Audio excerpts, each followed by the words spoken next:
সকালের কাজকর্ম মোটামুটি কমপ্লিট হয়ে গেছে। বাবাকে চাটা দিয়ে তারপরে একটুখানি যাব বাজারে।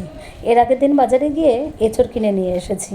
আর এঁচড়ের সঙ্গে একটুখানি দেশি চিংড়ি মাছ হলে বেশ ভালোই হয়। পাড়াতে আবার দেশি চিংড়ি মাছটা খুব একটা আসে না, আসে সেই ওই যে চাষের চিংড়িগুলো, বড় বড় ওই চিংড়িগুলো। তো সেই কারণে দুজন মিলে বেরিয়ে পড়লাম একটুখানি চিংড়ি মাছ আনার জন্য। আর ভেবেছি সঙ্গে একটা কুচি দেখে লাউও নিয়ে আসবো। যদি একটুখানি বেশি করে চিংড়ি মাছ আনা যায় তো লাউ দিয়ে একটুখানি চিংড়িও করে নেব। যাই হোক, রান্নাবান্নার প্রস্তুতি পর্ব তো মোটামুটি কমপ্লিট করে ফেলেছি মাথার মধ্যে যে এইগুলো করব। তো প্রথমেই ঢুকেই দেখছি এখানে টাটকা টাটকা পুঁই শাক। বেশ অনেক ধরনের শাকই রয়েছে, পাট শাক রয়েছে, লাল শাক রয়েছে। তো আমি একটুখানি পুঁই শাক নিলাম, কেননা বাড়ি গিয়ে একটুখানি রুটি করব আর তার সঙ্গে একটুখানি নিরামিষ সবজি হবে। তো সেই কারণে আমি একটুখানি পুঁই শাক নিয়ে নিলাম। আর এর আগের দিন তো অনেকটাই বাজার করা হয়েছে, তো সেই সবজিগুলো না শেষ হওয়ার পর্যন্ত আজকে খুব একটা সবজি নেব না।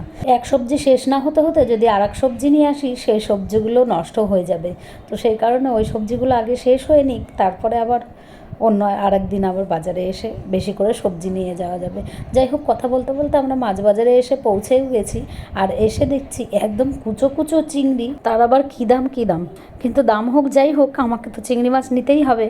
তো কোনো দিক চিন্তাভাবনা না করে বেশ খানিকটা চিংড়ি মাছ আমি নিয়ে নিলাম। আর চিংড়ি মাছ নিয়ে বাড়িতে এসে যে বেছে ফেছে রান্নাও শুরু করে দিলাম। সকালের খাওয়া দাওয়া মোটামুটি কমপ্লিট হয়ে গেছে, আবার এই যে এখন দুপুরে রান্নাবান্না শুরু হয়ে গেছে।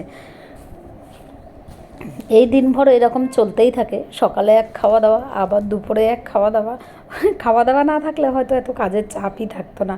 যাই হোক, কিছু করার নেই, এই পেটটার জন্যই এত কিছু।